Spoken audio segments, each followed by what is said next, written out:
Welcome to another Coffee with Samso, where we speak with ASX companies and we listen to their stories about what they do and you know their strategies.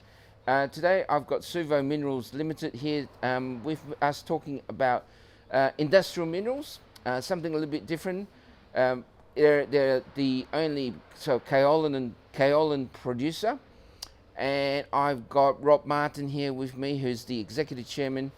And Rob, welcome and thank you for giving us time. Thanks for having me along.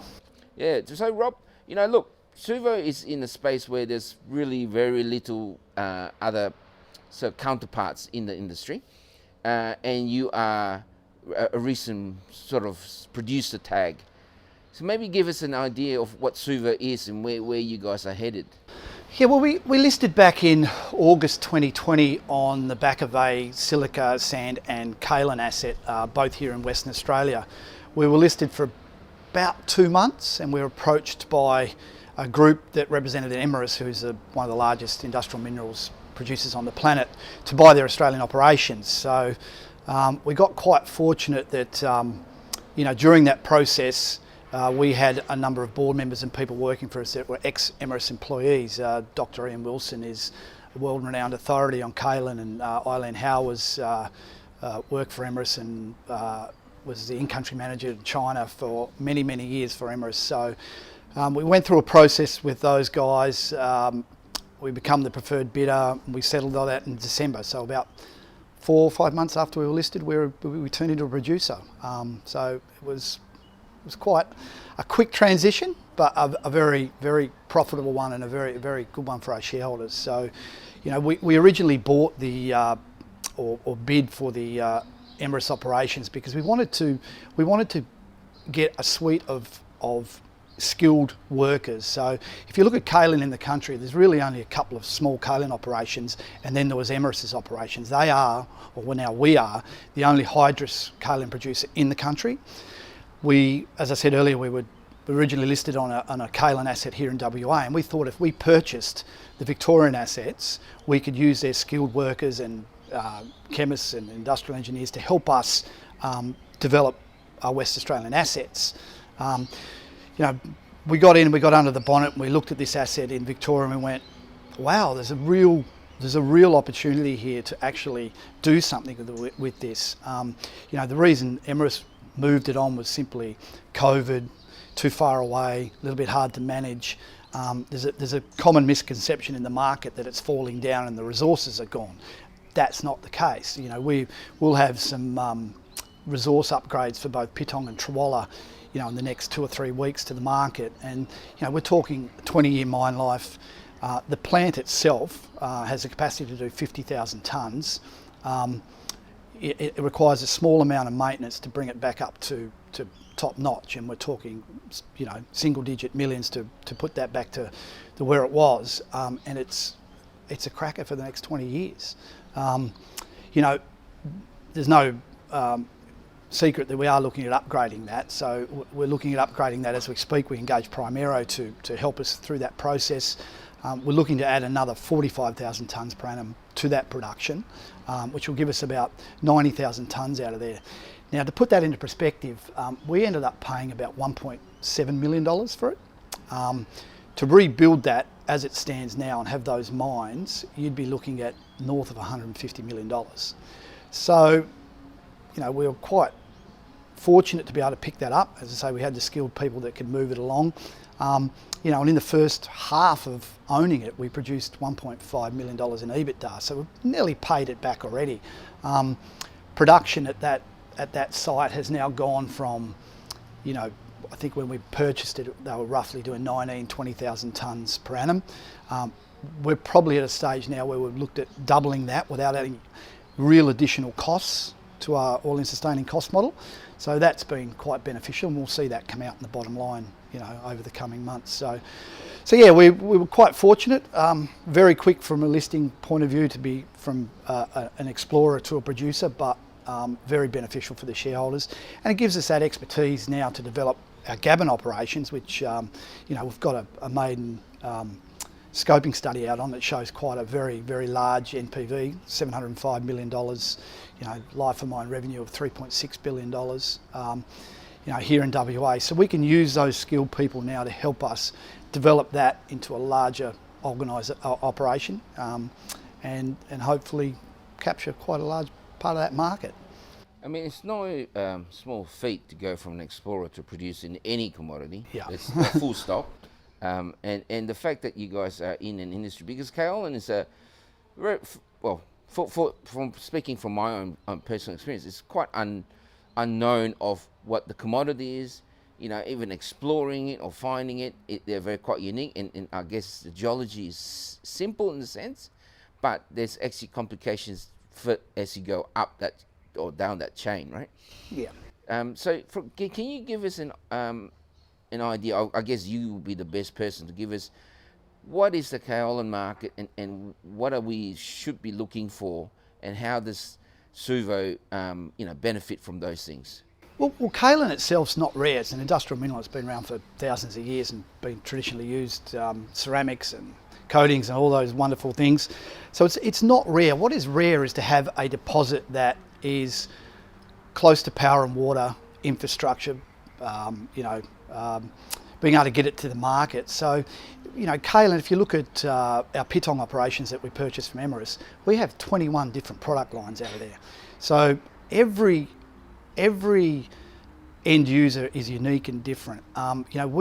We've signed some pretty large MOUs and cooperation agreements with larger companies. I mean, we've done Lixil, who's a $20 billion a year company, to help develop products from our Gabon and our Pittong operations. Rizal, who's one of the largest catalyst producers in the world, and have some fairly large partners behind them. And we're using Bigram, which is one of the largest testing authorities in China, to help us develop those products. So they're not rare, but what's rare is being able to the grade, the infrastructure, and being able to attract the end user market. We are not a company that's looking at using resellers or distributors through China. It's just too hard. As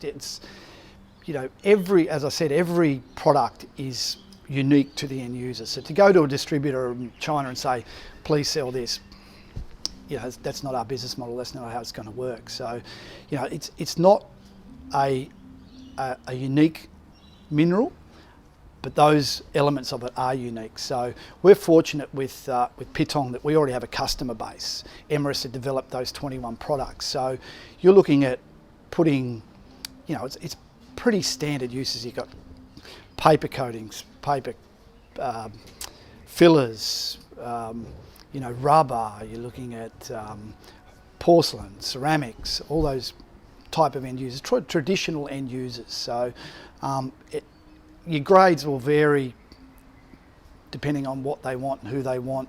We just had a recent announcement where one of the deposits that we bought when we bought Pittong has never been mined. It's quite a large resource.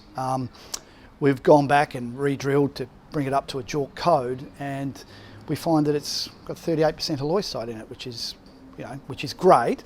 But once again, that's good academically for other things like carbon capture and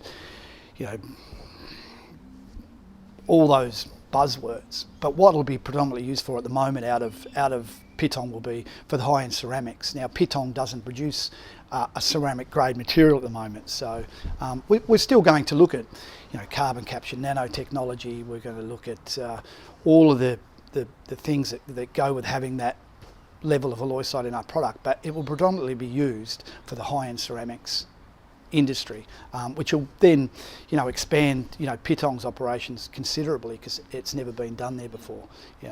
I mean, to me, ceramics is day-to-day business, and a lot of people make a lot of money from day-to-day business, and I'm not one that likes to there's a phrasing, right? If it's not broken, don't fix it. So if you got day-to-day business like that, and that's making lots and lots of money, and as we know that is the case, to me, correct me if I'm wrong, but halloysite higher grade means your bulk grade goes up the ladder which creates more value. Would that be a fair comment? I think what it allows us to do with the halloysite in the Trolla deposit is that it allows us to enter a different market. So, you know, where it's not rare, being able to produce it and sell it, it's very profitable, extremely profitable. It's a good business. You're making more profit out of that than you do out of a ton of iron ore. But it's producing those products. So yes, having halloysite will help us with ceramics, translucity and high quality porcelain, all those kind of things. But it is a traditional market. And it's having access to those markets. As I said earlier, we don't use distributors. We've got Eileen Howe, who worked predominantly throughout China and Europe, who knows all the end users, who is putting us in front of them. We will do a lot of testing around our Trolla deposit that has the halloysite to see what else we can do, in a more academic picture as far as halloysite goes. But yes, we'll be targeting pretty traditional uses for it, because the shareholders want to see us make a bottom line, and the bottom line comes from traditional markets that have been around for 1,000 years. It's interesting when we look at Suvo, when you first listed, and obviously I saw that, and you're a Kaolin explorer, yeah, okay, here we go, and then you're a producer, which is in every explorer's, that's your mecca, right? You try and get there and do that, and now you're at that point where you're producing. So you to me anyway, you got that upper hand already in the industry, and you're not in an industry that has many players, which again is an advantage. So when you go for, obviously, where you guys are now, where the production is happening, you mentioned before that there is extra resource coming in, and there's a perception that is sort of falling down and things like that. But when we look at the Kaolin market and as we go forward, the value chain increases for like yourself, right? And I took note that you mentioned that you are producing so many different products, which then brings my memory right back to like someone like Rio, who now can give you iron ore at any specification that you like. That must be something that you guys would be looking at going forward. Yeah, well, everybody's different. Everybody makes to a different standard. Everybody's got a different plant. Everybody produces differently. So being able to do that, we have a fully functioned lab on site, which is another bonus that we have. So we can produce these products. As I say, we're working with 3 very large end users in China at the moment to develop these products. And we've got them as partners. So if they can develop something extra from this for us, there'll be offtakes for it. There'll be an actual market for it, directly into the market. As I say, we're not using distributors or trading houses. It's no disrespect to the trading houses, but that's not our business model. We want to hit the end user market because that's where we make all the money, and they're the ones that work with us to help develop the products. So we can produce unique product, and there are a lot of different things that we're going to move into, but it is a traditional market. It is a clay. So for us, it's the stigma around Pittong. Pittong is a gem. It was just a rough diamond that needed a little bit of polishing, and we'll tidy that up a bit further, and we'll start attracting larger clients and bigger offtakes, and that will eventually help us here in Western Australia. Like the NPV and our scoping study numbers from the Gabon deposit here in WA were very good. And we've already started testing that all with certain people around the world. We've done some HPA testing where we achieve 4N status. We're at the process of going for 5N. If we can achieve that, it's very good. So there's another revenue stream that we can look at out of there. So, it's a traditional market that we believe we can capitalise on and make, a serious amount of money out of. And we've got the only expertise. There is only one of these in the country, and that is us. And these are the people that have worked there. Some of those people at Pittong have worked they've been there 35 years. They know it inside out. They know all the little idiosyncrasies where things go wrong. So we won't hopefully have those issues when we develop Gabon.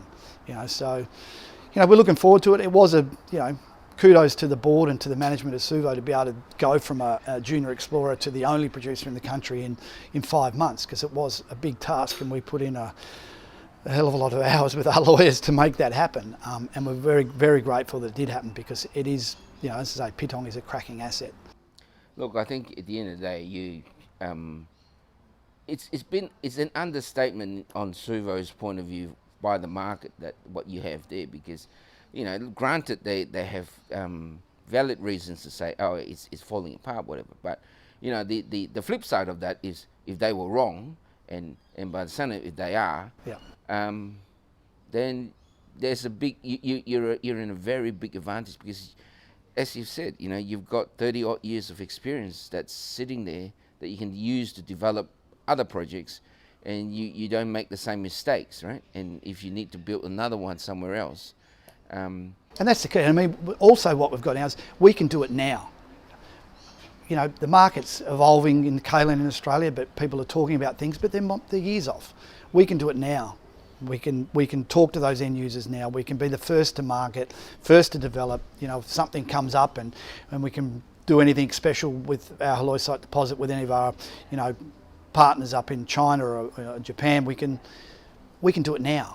We can mine it now. We have mining licenses, we have the deposit, we have the plant, we have the lab, we have the people, we have the expertise to do it right now. We don't have to wait. So we believe we can be first, we can capture it first, we can get in there and be leaders, which is basically what we are as we speak, because we're the only ones doing it.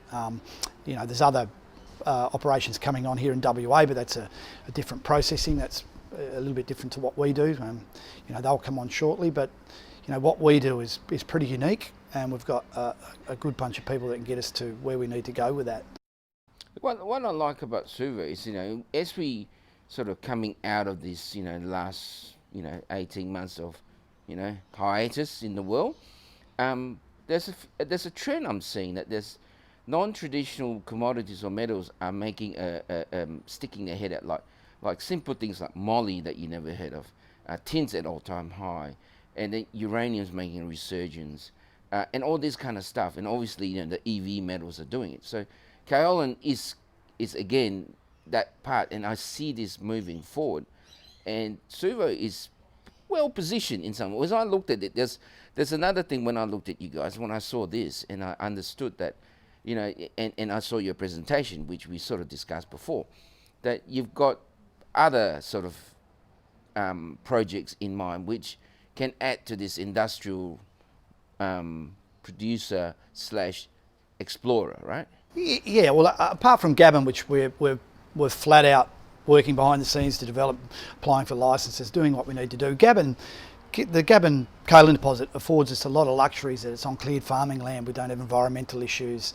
We've got deals to use the rail network. It's 1k away, or 1.8 k's from our deposit. So Gabon works really well, and we haven't been updating the market a lot on that one at the moment, because we're working behind the scenes to get things in order before we do that. But the other thing we have that we probably don't get any value for is a silica deposit at Eneabba. Now, we originally listed on that, and if you follow the silica thematic globally, you can see that the demand for high quality silica is going through the roof even as we speak. It's it's one of the assets we've never got any recognition for, or probably any value into our market cap for at the moment. And in the next 3 weeks, even though we did promise it earlier in the year, we will have a JORC resource out on that, which is quite a considerable resource, with a number of different revenue streams out of that. We've already announced some test work we did around what was in the ground there and what we had. And what we have is probably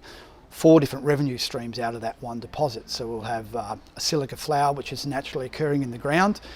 Silica flour is a very high value product. It ranges from $80 to $150 a tonne. Costs us no more to produce that than what it will cost us to produce the silica that sells for $45 a tonne. So there's some real good value in that land and that area. We are afforded a rail network with any industrial mineral.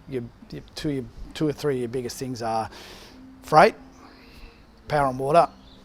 We've probably got all in spades. We've got a rail line that comes into our tenement. There's power at site. There's a gas plant next door. There's water bores on site. So, that particular deposit we see over the next 12 months is going to add considerable value to our suite of industrial minerals, and simply because it's not just a standard silica deposit. We have a number of different revenue streams. Some I can't mention yet because we haven't announced, but it is very, very exciting. Say anything you like in Samso. Yeah, so I'd like to, don't get me wrong. But so that'll all be over the next few months. That'll all be released and will come to the market. And I think, I thank our shareholders for the patience in that to come out, because we could have come out with it earlier, but I think it wouldn't have given it justice to what we had. So we've held it up. We've done some more testing. We've done some other work. We've brought some experts in to help us with that, and it's going to show in spades when we start releasing those announcements about what we have in the ground, and and how big it is and how valuable it is, and the infrastructure we have that's close by, and the back end deals we've been talking with other larger groups and offtake people of what we've got in the ground. And half of our people probably don't realise that at the moment. So we're looking forward to put that to the market, and we're looking forward to starting that side of our story as well. Because silica is again actually a very, very high valued commodity, and it's very rare, right? As you know, you get those sand out. It's not everywhere you can get them, and there's a specific geological or geomorphological sequence that need to happen to give you that quality. And when you get that quality, they will concentrate because of the way these dunes work, right? They'll concentrate. Yeah, it's quite unique. I mean, most Asian and Southeast Asian countries now have sand on their critical minerals list, so they can't export it. They're net importers. There was a study, and I can't remember which one it was, but every person on the planet consumes 18 kilograms of sand a day. Now, not all silica sand and sands are the same. There's construction sand, beach sand, and desert sand's not really good for glass manufacture and high-end products. So it is rare to have it. It is a commodity that's in pretty good demand. There's other players on the ASX that are doing very well with their deposits. They're not far off. Some of them are not far off having mining licenses and environmental approvals granted so they can start. The other good thing with it is it's very low capex. You're talking, a 2 million tonne plant at $25 to $30 million. So it's not a lot of money to get started. And then you're talking, there's been studies out. There's other people that released some results that their all-in sustaining cost is like $29 a tonne. Bottom end of the market, $45 US dollars a tonne for the end use products. So it's quite a valuable market. It is, a bulk market. This is why you need the infrastructure in place. It's with all of these bulk minerals, you need to be able to handle it as least amount of times as possible. And you need to be able to get it on that boat and get it out of the country. So, I see that whole silica market over the next 1, 2, 5, 10 years in Australia becoming much larger than it is now, and people probably understanding it more. I know when I talk to people about silica, they're like, get it off the beach. It's not quite the way. Yeah, no. And there are, the pricing, we've watched it since we were listed back in August in 2020. We've watched the pricing creep up. We've watched demand creep up. We know India chases, 800 million tonnes of this a year. We've seen that people are looking at having it like an LME for silica, so you can see it exchange traded. These opaque minerals like Kaolin and Silica, it's hard to get across to the market because they can't, gold's this much. We can't do that with these minerals, but people are looking at doing that, and that's how seriously they're taking it. So, that part of our business, as I said, we don't get the value for it at the moment into the market, and I think over the next 3 weeks, 3 months, 6 months, they'll see what we're doing there, and they'll go, okay, so now you're a kaolin producer with a lot of big blue sky. You've got a great asset in Gabon, which we're going to develop, and you've also got this, which is highly profitable, low capex, not intrusive mining. It's not difficult. It's pretty simple if you've got the in-ground resource. So I think it's always about geology. If you've got the resource there, it's easy. But one of the issues, one of the hurdles that a lot of people who delve in this sector have is obviously the whole environmental issues and things like that, which, I have been following a few of these around over time, and they are getting over that hurdle, but it has been a long road. So do you guys see that? We started our environmental process day one because that is the biggest hurdle for any of this. But, we've also engaged some ESG people to help us look at sustainable ways to rejuvenate what we've mined, other areas we can go into, what we can do with that ground, how we make it better when we put it back, how we value add to that, how we, reduce the carbon footprint. There's a lot we're going into. We're actually doing that with Pittong as well. We're looking down that path of electric vehicles and solar and different ways to do things. One, it reduces your all-in sustaining costs, but it's good for the environment, it's sustainable, and I think it's probably the way of the future. So yes, environmentals are tough. They're not insurmountable, but they are tough. You've got to do it right.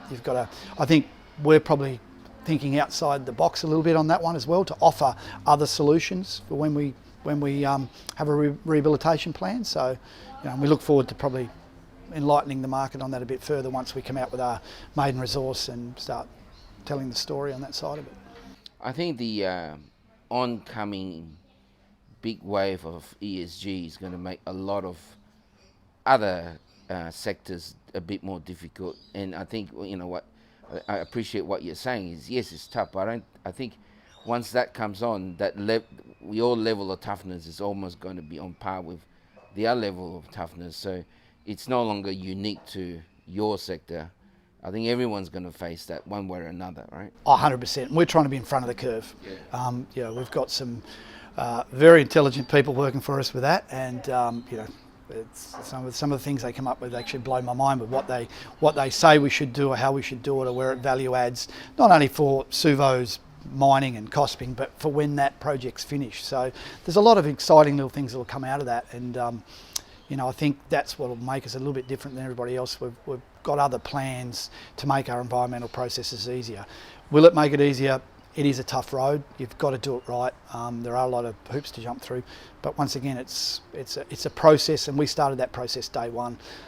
We realised what we had up there, so we have been spending the money to advance that before we'd come out with a resource. So we're quite lucky in that respect. So we're not behind the eight ball; we're kind of in front of it. I think one of the advantages for your sector is that your waste is not a chemical issue.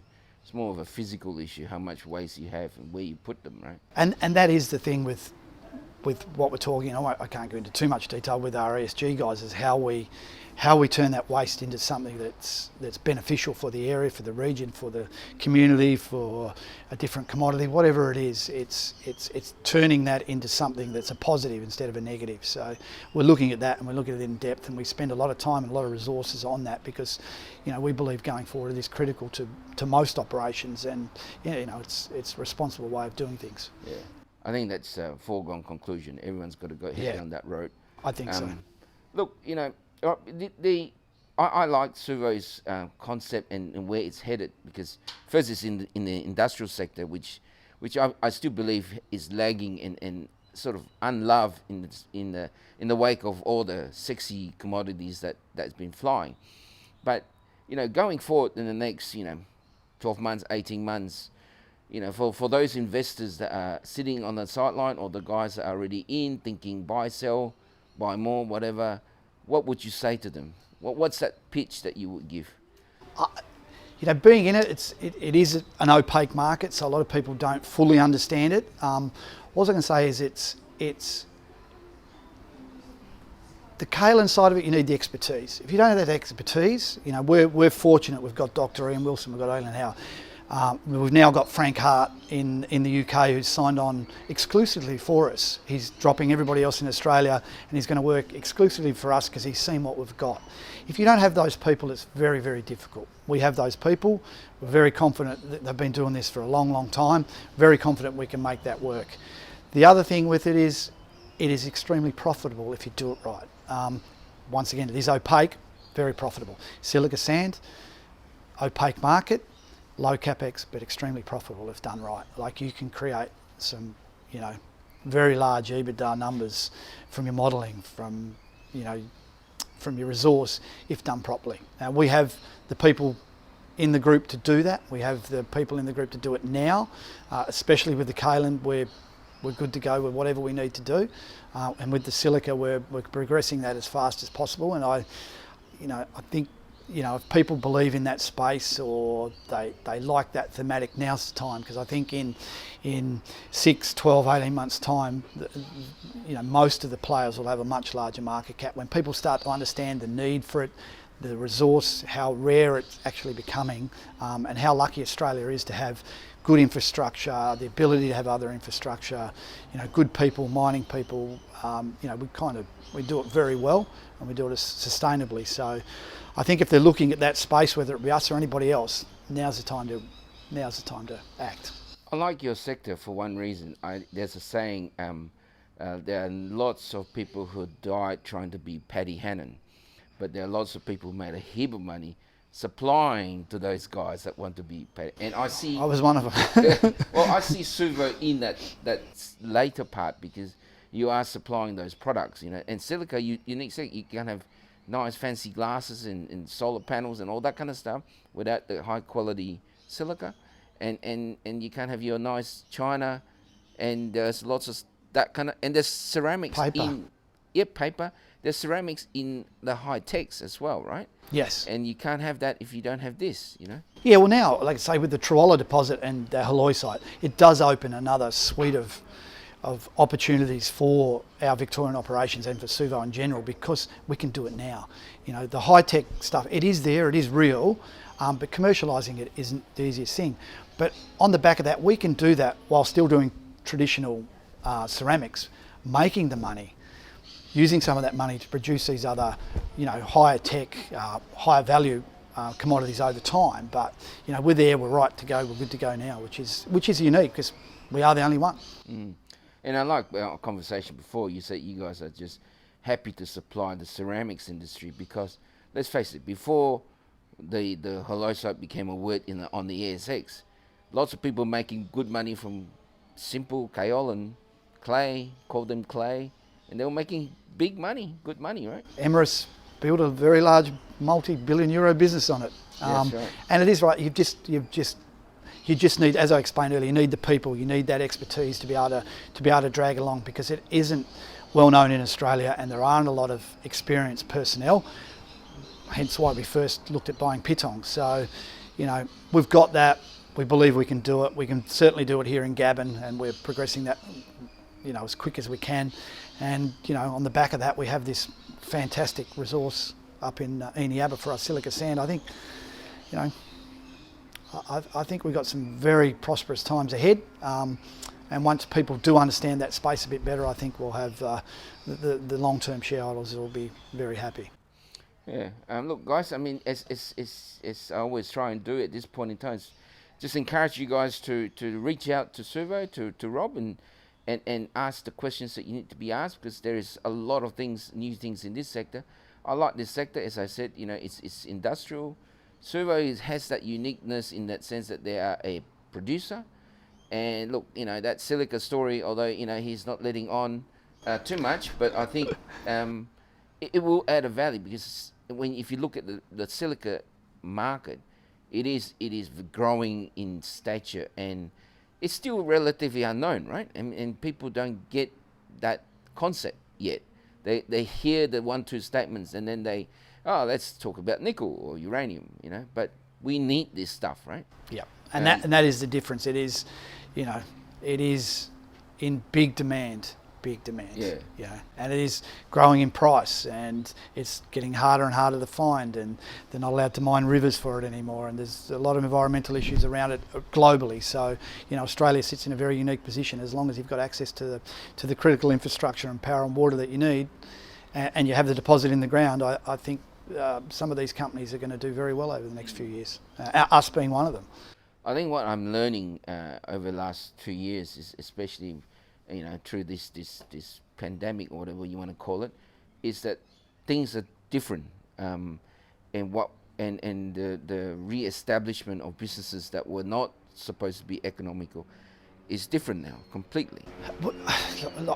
We hope this ends, and we hope it ends quickly, but it's been very, very good for Suvo, because we've been able to move into new markets where people haven't been able to get their supply chain from other parts of the world, and we've been able to open a few doors and get some other larger companies knocking on the door saying, well, can you help me out? So it's actually been quite good from that perspective. Not good for globally, but it's been good for us, in that little micro part of it. It's been very, very good.